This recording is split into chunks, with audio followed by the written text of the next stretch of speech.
Bienvenue dans la psy du business. Moi, c'est Marie Marchand, psychologue, docteur en psychologie et coach pour entrepreneurs. Dans ce podcast, on explore la face cachée de l'entrepreneuriat, ce que ta psychologie fait à ton business et ce que ton business révèle de toi. La psy du business, là où le business rencontre la psychologie. Alors bonjour Mathilde et ravie de te retrouver ici pour cet épisode de la rubrique Entreprendre à nu du podcast La psy du business. On va parler du trouble anxieux généralisé. Comment ça façonne un business de l'intérieur et ce qu'on découvre quand on commence à le travailler un petit peu. Donc, avant d'entrer dans le vif du sujet, est-ce que tu peux rapidement te présenter, Mathilde, qu'on sache un petit peu à qui on a affaire? Écoute, merci beaucoup Marie déjà pour l'invitation. Je suis très honorée de partager ce sujet avec toi aujourd'hui. Pour la petite présentation, donc rapidement en quelques mots, je suis coach business depuis maintenant mi-2021. Et avant ça, j'avais une autre activité. J'ai commencé en 2018 à être indépendante. Donc voilà, j'ai construit deux activités. Et puis aujourd'hui, mon quotidien, c'est d'aider des freelances qui sont en prestation de service à développer, à structurer leur activité de freelance. Ok, bah merci Mathilde pour cette présentation, comme ça on comprend un petit peu mieux qui tu es, ce que tu fais. Maintenant, non, on y va. On va parler effectivement du Let's trouble go. anxieux généralisé.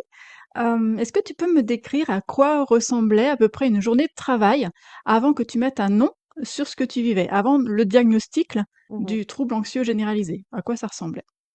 Alors, en fait, on peut dire qu'il y avait vraiment deux faces, c'est-à-dire la face publique, où quand je faisais donc de l'accompagnement, que j'étais avec mes coachés ou que j'étais vraiment voilà, en séance, que ça soit collective ou individuelle, je pense que je donnais pas mal le change. Ou en tout cas on voyait cette partie-là où voilà ça allait bien, etc. J'étais ultra dynamique, je pense que j'avais quand même plutôt le sourire, etc., etc. Donc il y a vraiment cette facette, on va dire, de ma personnalité. Et puis après, on va dire un peu quand les lumières sont coupées, ben ça c'est autre chose et mon quotidien était, on va dire, somme toute assez normal, mais ponctué en fait de gros moments de déprime. Alors, je fais la distinction entre dépression et déprime, mais bon, ça, c'est toi qui peut-être nous en parlera le mieux. Mais moi, ayant vécu une dépression, pour le coup, je sais parfaitement à quoi ça ressemble. Et là, vraiment, j'ai alterné des moments des phases de déprime avec des phases plus up.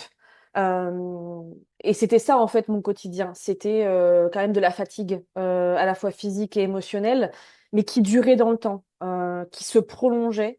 Et toi, à l'époque, il y avait des signaux que tu interprétais autrement. Par exemple, que tu pouvais mettre sur le compte, je sais pas moi, de la fiabilité, de la Mhm. rigueur, de la passion du travail, du sérieux. Comment tu l'interprétais? Oui, en fait, ça, c'est une question intéressante parce que ce que j'ai compris avec la thérapie que j'ai faite là, sur quasiment un an, c'est que l'identité, on va dire, ou la personnalité que je me suis forgée, mais même au-delà de mon activité, mais forcément, ça a eu un impact dans mon activité, j'étais perçue comme quelqu'un de contrôle fric, comme quelqu'un de effectivement d'ultra organisé, de très structuré, qui anticipait beaucoup, et aussi un peu la meuf anxieuse. Et donc, pour en revenir à ce que j'ai compris dans la thérapie, c'était que en fait, euh, tout ça, c'est pas une personnalité. C'est pas la personnalité, en fait, ce sont des symptômes potentiels d'autres problèmes, et notamment dans mon cas, c'était du trouble anxieux. Mais à l'époque, je n'avais aucune connaissance de tout ça. Et donc, je pensais que j'étais cette personne-là. Et donc, je pense que de manière inconsciente, en fait, avec mes actions et mes pensées, je nourrissais cette personnalité enfin, ces choses-là que je pensais être de ma personnalité. Ah bah, Voilà. c'est vraiment super intéressant ce que tu dis parce que justement cette particularité du trouble anxieux généralisé, c'est assez cruel parce qu'il ressemble à des qualités. Mhm. Donc tu l'as dit, tu es perçue comme quelqu'un de rigoureuse, de fiable, d'impliqué. Et donc toi, tu es perçue comme ça et tu te perçois aussi comme ça. Ce qui fait qu'on peut passer des années à ne pas voir ou alors à ne pas vouloir voir. Ça, c'est une petite Mhm. distinction qu'on pourra plus tard dans d'autres épisodes travailler. Et ça, c'est une forme de déni qui peut être aussi un déni confortable finalement parce que c'est socialement récompensé, c'est valorisé Oui, d'être quelqu'un complètement. de fiable. et personne va venir te dire, bah, tu vas trop loin, tu fais trop de boulot, et au contraire, on va te féliciter. Donc, Mm. c'est vraiment intéressant d'avoir cette double vision. Est-ce que le trouble, alors, comment dire ça? Le trouble anxieux généralisé, c'est souvent quelque chose qui fait sens. On essaye de le comprendre, ça ressemble donc, on l'a dit, à la conscience professionnelle, à de l'implication. Est-ce que toi, tu avais une théorie là-dessous? Est-ce que toi, tu avais une histoire que tu te racontais pour pouvoir expliquer cette forme d'anxiété que tu vivais? Ce que je me racontais et un peu ce qu'on m'a raconté finalement parce que ça vient pas que de nous. Il y a pas, il y a pas que la personne en fait qui va s'auto-persuader de quelque chose, c'est aussi le miroir qu'on va te renvoyer. Et ce que les proches aussi vont, de manière inconsciente, hein, dire de nous. Donc il y a aussi grandement cette partie-là, je trouve. Mais pour moi, c'était assez simple. Je me disais juste, je suis comme ça, je suis stressée, je suis anxieuse, alors que j'ai appris, je fais une petite parenthèse plus tard, qu'il valait mieux dire j'ai de l'anxiété plutôt que je suis anxieuse, parce que le je suis anxieuse, ça induit le truc de je suis comme ça, genre ad vitam aeternam. Et en fait, je me suis dit, bah, je suis comme ça depuis toute petite. Et en fait, pour moi, bah, j'étais comme ça. C'était aussi des aspects qu'on avait pu me transmettre. Donc, ce côté à la fois stressé, anxieux, mais aussi plutôt fiabilité. Voilà, c'était des trucs que j'avais hérités, en fait. C'est ce que je me disais. Et donc, voilà. Et tout ça, pour moi, si tu veux, encore une fois, ça faisait partie de ma personnalité. Je ne le remettais pas En fait, je ne le remettais pas en question. Parce que je ne savais pas qu'on pouvait remettre en question ça. Mais c'est intéressant parce que tu pointes effectivement à quelque chose de très important, c'est qu'on se raconte des histoires. Alors toi, c'est des histoires qu'on t'a racontées ou ton histoire personnelle a fait Mm, que tu t'es raconté cette histoire-là, et on essaye de trouver une explication qui va rendre l'anxiété logique, l'anxiété finalement rationnelle. Elle vient de là, cette anxiété, elle sert à ça. Je acceptable, oui suis comme aussi. ça, Voilà, c'est ça. et Et une acceptable, anxiété tout à fait. acceptable. En fait, moi ce que j'ai vraiment compris, c'est que je me suis dit pendant des années, je suis comme ça. euh, je dois vivre avec, je dois l'accepter, ça fait partie de moi, ça fait partie de ma personnalité. Il y a des gens anxieux et il y a des gens non anxieux, pas de bol. Je suis dans la première catégorie, mince. Je sais pas si c'est une sorte de déni parce qu'à l'époque, j'avais pas conscience que ça pouvait être autrement, mais je dirais plutôt une sorte de fatalité parce que je voyais pas les choses autrement et parce qu'on m'avait jamais parlé. Tu vois, je trouve qu'on n'en parle jamais en fait de ce truc-là de l'anxiété en mode ben ça cache probablement d'autres points en fait et potentiellement des troubles mentaux comme le trouble anxieux. Tout à fait. Puis le fait effectivement de se dire je suis comme ça, comme tu le dis, hein, c'est Mhm. une fatalité. Je suis tombée dessus, bah voilà, je dois faire avec. Mm, mm, C'est aussi, ça maintient aussi l'illusion qu'on contrôle quelque chose en fait, mm, qu'on comprend. Je suis comme ça, bah, c'est comme ça, je peux pas faire autre chose. Et si on comprend quelque chose, bah, on n'a pas besoin de le changer. Donc c'est un petit peu le mm. cercle un peu vicieux de tout ça. C'est, bah, je suis comme ça, je peux rien y faire et je change pas. Est-ce qu'il y a un moment précis où tu t'es dit, bah, que quelque chose ne pouvait plus continuer comme avant, qu'il fallait changer quelque chose dans ton comportement, dans ta façon d'être? Pour que les personnes puissent bien comprendre un petit peu aussi mon parcours, je vais rapidement faire rembobiner un petit peu le truc, la cassette, on va dire, parce que moi, j'ai eu donc un premier épisode où j'ai fait une dépression, c'était en 2021. Donc, au début, ça s'est manifesté comme un burn-out. Et puis, ça s'est prolongé, ça s'est transformé, si tu veux, en dépression. Donc, ça a été évidemment diagnostiqué, j'ai été suivie. Et donc, j'ai eu cette première période-là où, en fait, déjà, j'avais commencé, en fait, à mettre le doigt sur le trouble anxieux. Enfin, quelqu'un l'avait fait pour moi, hein, une psychologue, hein, en l'occurrence. Mais j'ai arrêté en fait cette thérapie peut-être au bout de 3 4 séances parce que j'étais pas assez forte à l'époque. Voilà, j'étais pas du tout là-dedans, j'étais pas assez consciente de tout ça et surtout j'étais pas assez forte. Et donc en fait, si tu veux, après je me suis on va dire reconstruite autrement pendant toutes ces années et mais c'était très compliqué. C'est-à-dire qu'entre 2022 et 2025, au moment où j'ai recommencé une thérapie, c'était vraiment très fluctuant. Donc je sais pas s'il y a eu un moment déclencheur pour en revenir à ta question. Mais quand même, si j'ai réfléchi un petit peu à cette question-là, et si tu veux, donc au printemps 2025, je me suis dit, j'ai eu comme un éclair de lucidité dans ces espèces de phases de déprime qui duraient. Je me suis dit, attends, est-ce que vraiment tu veux continuer ta vie comme ça? Est-ce que tu veux pas essayer de voir s'il n'y a pas des possibilités? En fait, j'étais perdue parce que je savais pas si on pouvait faire quelque chose pour moi. Je sais pas comment expliquer, mais j'avais l'impression d'être complètement à part. J'avais l'impression qu'il y avait que moi qui vivais ça, mais évidemment que non. Mais comme c'est quelque chose dont on parle très peu, comme étant un trouble et non pas une personnalité, ben j'entendais autour de moi des gens qui disaient bah oui, je suis indépendante, oui, j'ai de l'anxiété, oui, je suis anxieuse, oui, je suis stressée, mais c'est tout quoi. Et voilà, et il y avait cet élément déclencheur, je pense aussi du projet bébé qu'on lançait avec mon compagnon depuis quelques mois, qui là encore une fois, sans rentrer dans les détails, euh, était un peu plus compliqué que prévu à mettre en place. Et donc, tout ça, où je me suis dit, OK, si un jour j'ai la chance d'avoir un enfant, je veux pas être la personne que je suis actuellement. Et donc ça, je pense que ça a été un vrai, quand même, un vrai élément déclencheur. Il en tenait aussi de la pérennité de mon activité parce que je commençais très, très, très sérieusement à douter de cette vie-là, en fait, et de me dire, ben, si j'ai tous ces problèmes, c'est à cause de ma vie d'indépendante. C'est-à-dire que je me disais, si j'arrête d'être indépendante, alors je vais arrêter d'être anxieuse. Bien évidemment, spoiler alerte, non, puisque le trouble anxieux s'insinue dans toutes les tranches en fait d'une vie. Ouais, et puis c'est super intéressant parce que tu pointes du doigt l'aspect identitaire en fait lié à ton activité. Te dire que c'est pas juste une question de santé finalement, c'est aussi une question d'image de qui on croit être avec ce trouble anxieux que tu as vécu toi. Et si on fait le lien avec son business, son activité, quand on est entrepreneur, on a souvent construit une identité autour de il faut gérer de la résistance, tu sais, de la capacité à Mm, tenir le business. Donc c'est pour ça que je mm, fais le lien avec le trouble anxieux et admettre que ça ne va pas.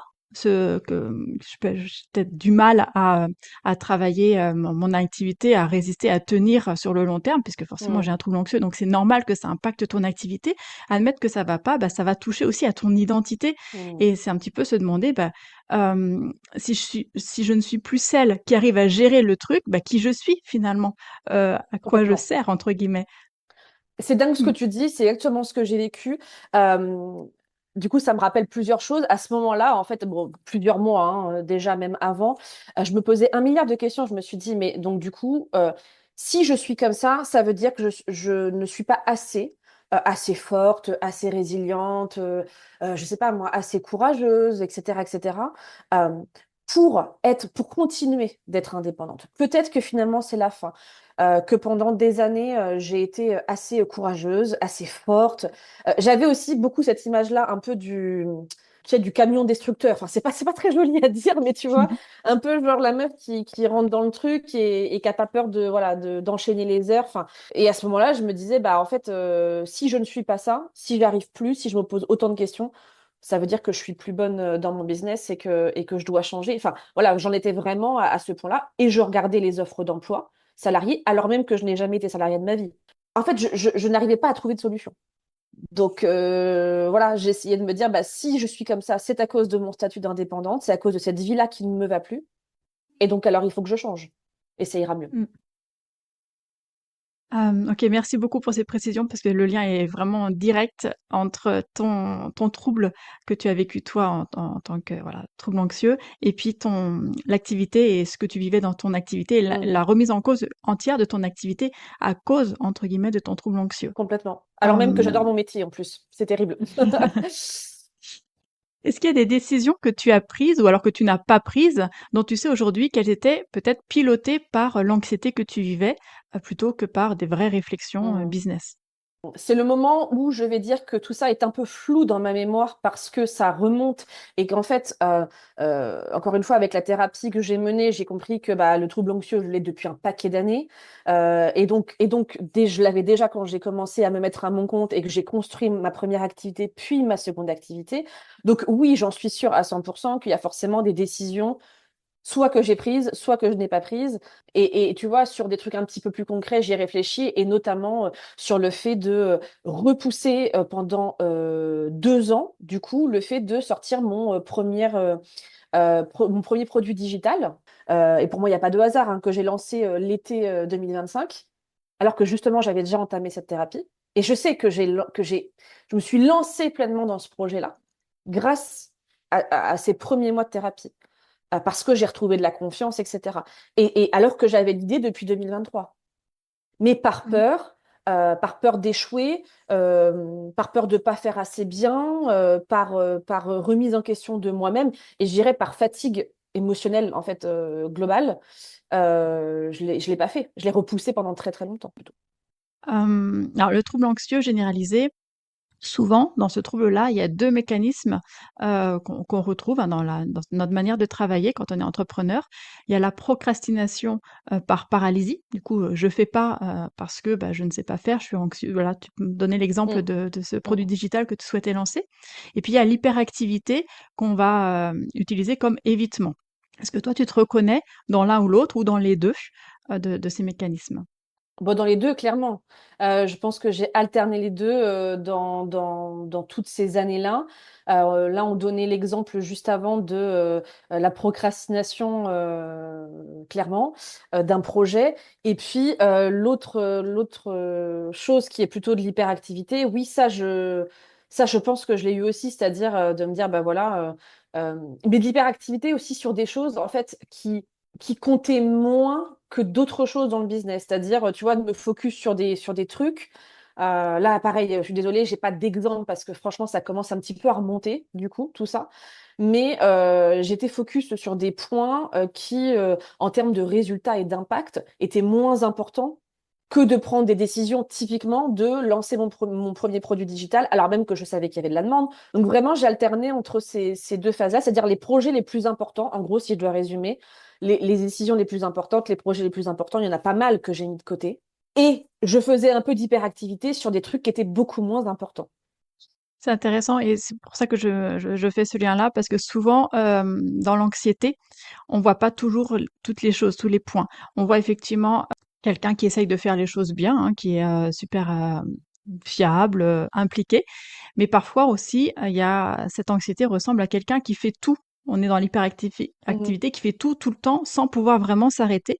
Et en psychologie, on appelle ça de l'évitement. Mais l'évitement, bah, c'est pas toujours de la fuite, ça peut ressembler aussi à du remplissage. C'est une autre Ouais. manière d'éviter les choses.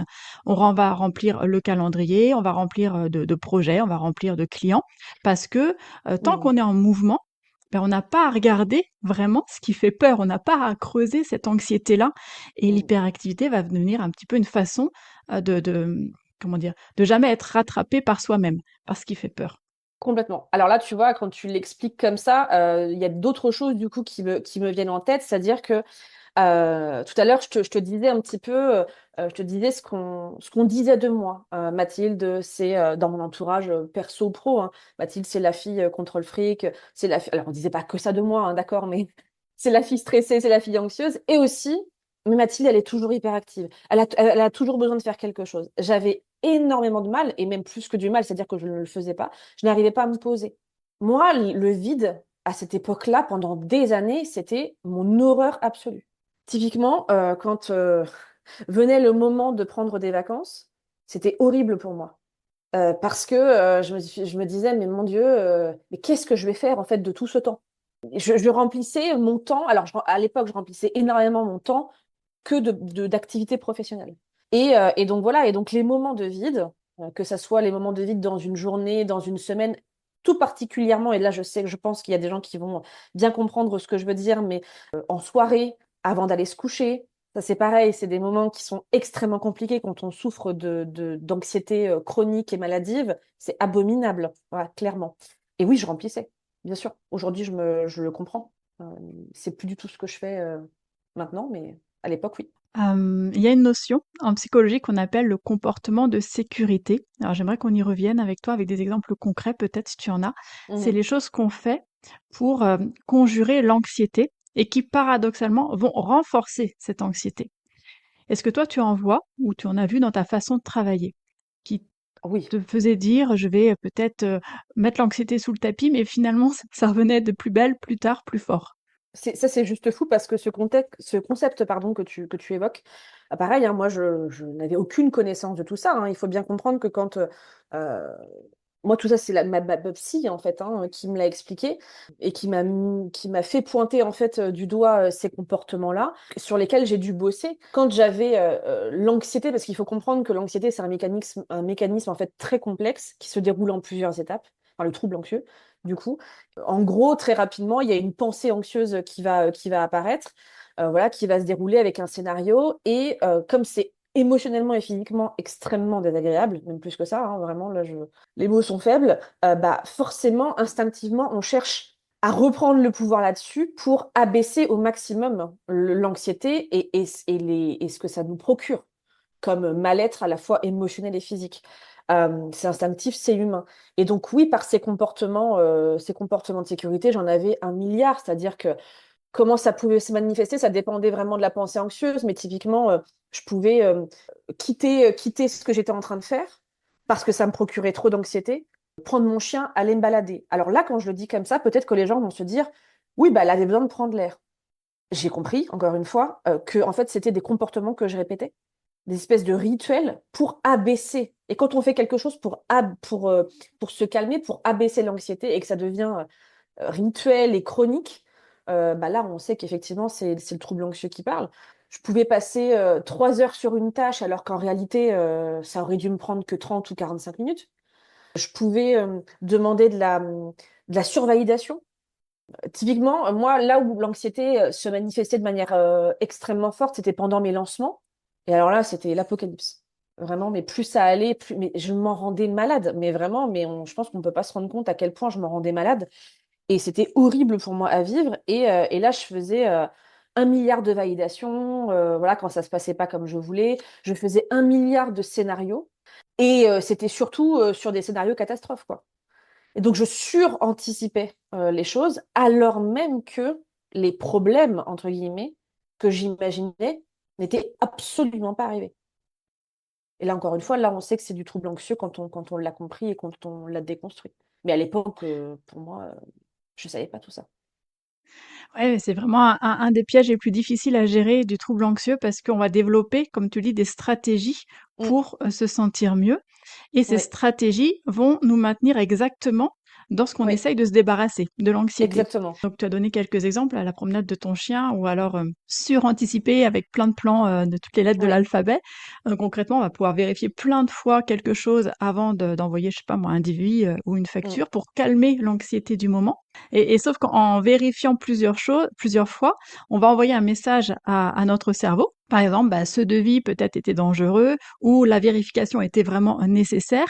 Et mm, l'anxiété, la prochaine fois, elle va revenir, mais aussi forte qu'avant, en fait. Parce qu'on lui a jamais exactement. appris qu'on pouvait se tromper. Voilà, qu'on a juste testé les choses et on a juste conjuré l'anxiété.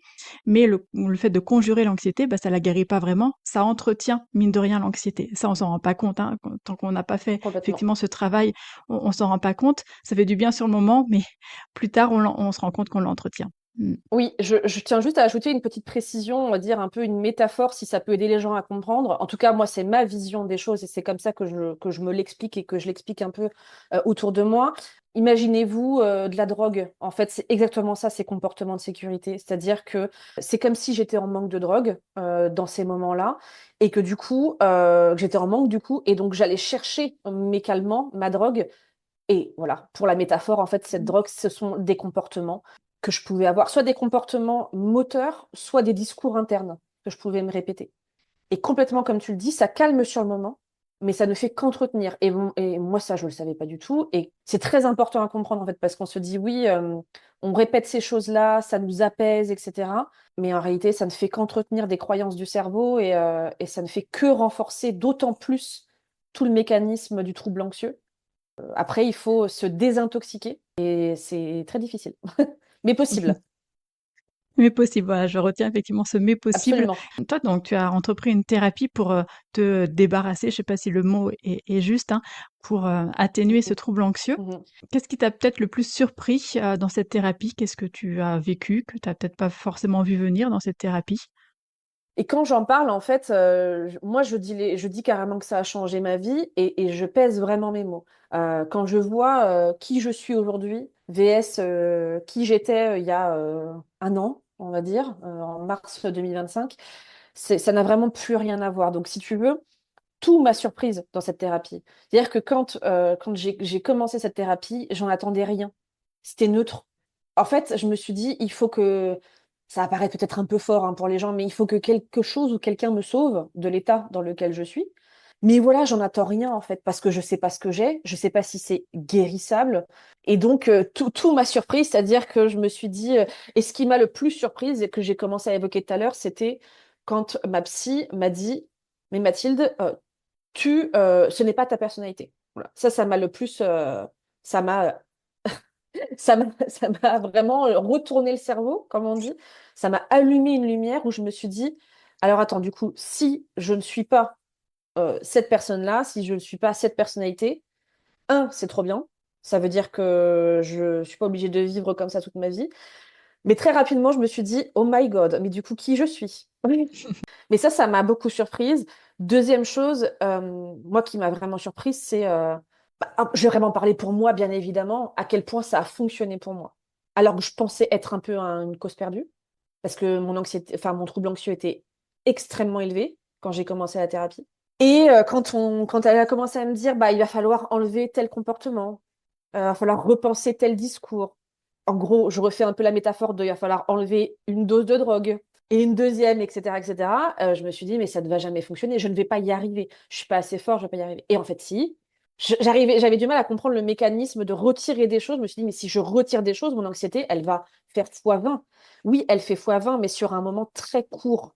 Et après, c'est de la désintoxication. Vraiment, c'est vraiment, vraiment ça.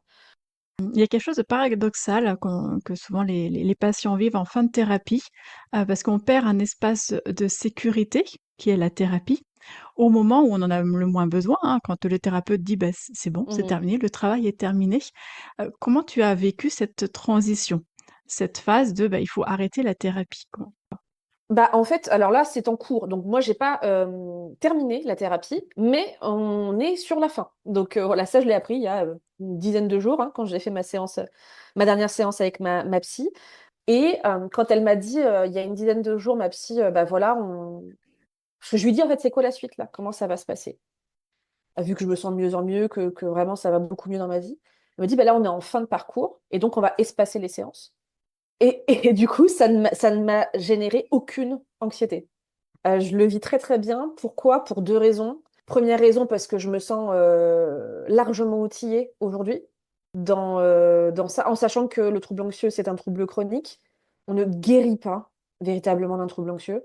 On apprend à le diagnostiquer, à vivre avec et que, en fait, ça soit plus que des tout petits feux de paille qui ne se transforment pas en énormes brasiers, mais on n'en guérit pas véritablement. Mais ça me fait pas peur parce que je me sens outillée. Et deuxième chose, parce que ben, je sais que si un jour, pour X ou Y raison, je me sens un peu replongée vraiment trop fort là-dedans, j'ai trouvé ma thérapeute et je sais que les choses sont possibles.